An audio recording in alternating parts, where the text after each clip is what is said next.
I want to show this. The Phoenix Suns situation is a prime example of what. How do I let me try to get this together. Let me try to get this into a cohesive sentence. What we're seeing out of the Phoenix Suns is an example of how an organization can very quickly go from promise to poverty. I talk about poverty franchises a lot. I talked about the Chicago Bulls and how they've been in such a rut since Michael Jordan or since the early Derrick Rose, Jimmy Butler days. I even talked about my favorite franchise in the Washington Wizards and how they have not been to the conference finals since the 70s, 80s. Talk about the Detroit Pistons. They haven't been good since 2004, 2005, maybe 2006. Yeah, they had a playoff year with Blake Griffin, but nobody thought that team was going to win. So I've been talking about poverty. I'm very open to when a team that is a poverty franchise is making poverty type moves. I am first to speak on it, like honestly.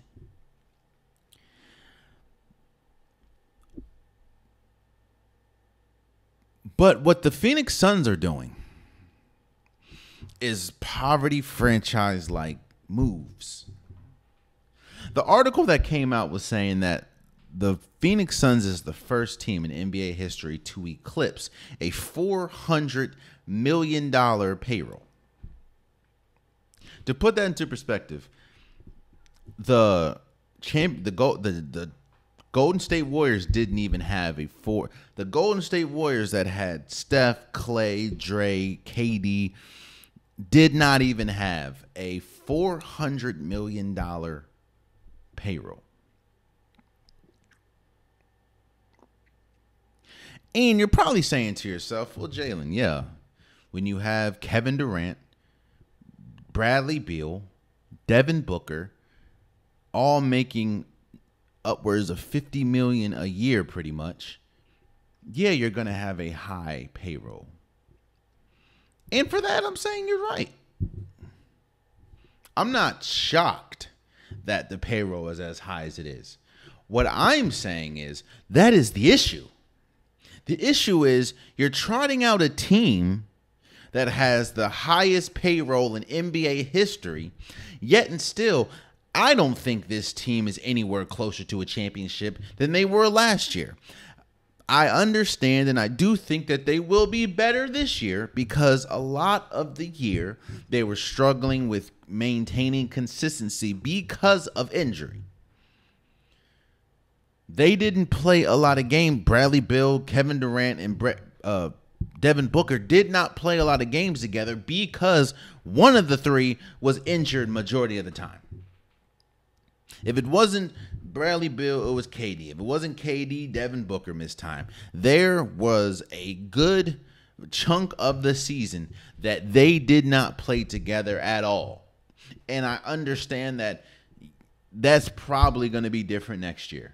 Next year, hopefully they're all healthy. Hopefully they get an ample amount of time on the floor together. But what I'm saying is, if you're going to trot out a $400 million payroll, even healthy, that's one thing that I've talked about a lot. When we talk about big threes and how important it is that each player in the big three does something different than another, each one of these players do the same exact thing. They're all scorers. Bradley Beal, Kevin Durant, and Devin Booker. All three are score first. While, yes, Kevin Durant might be able to play a better version of defense than Durant and Devin Booker, while, yes, Devin Booker might be a better point guard, they all three do the same thing, which is why that big three did not work last year, which is why, this is the highest payroll in NBA history for a team that just got swept. And now, which is why I'm a little shocked, because I thought they were going to try to avoid this. I thought that one of the big three was gone, whether Kevin Durant, Bradley Beal, or Devin Booker. I thought one of them was at least going to get traded. I'm a little. I get you have three of the better scorers in the league. You're probably going to want to try to run it back, seeing as though a lot of them were injured. But I thought that they were going to try to avoid this at all costs. I thought they were going to try to avoid the second apron at all costs. And I don't know if they're at the second apron yet, but I do know that the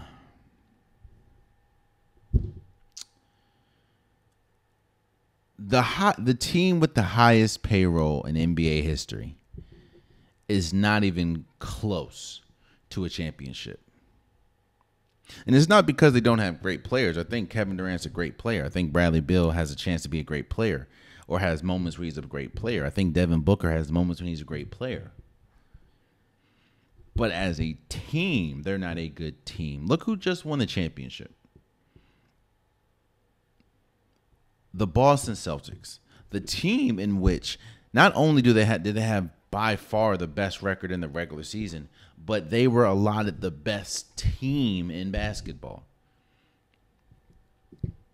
And ironically, look who they beat. The Dallas Mavericks. A team that, while they did overachieve, what their issue was, they leaned too heavily on one-on-one ISO ball. And when other people had to step up, they were not able to. I'm not going to go as far as saying that the Phoenix Suns are a poverty franchise. I mean, when you have the likes of Kevin Durant and them, I'm not going to say that. But what I am saying is, when you have the highest payroll in NBA history, and in my opinion, you're not close to a championship. Because again, think about this. Next year, who would you pick? The Suns or Denver? OKC. Sacramento.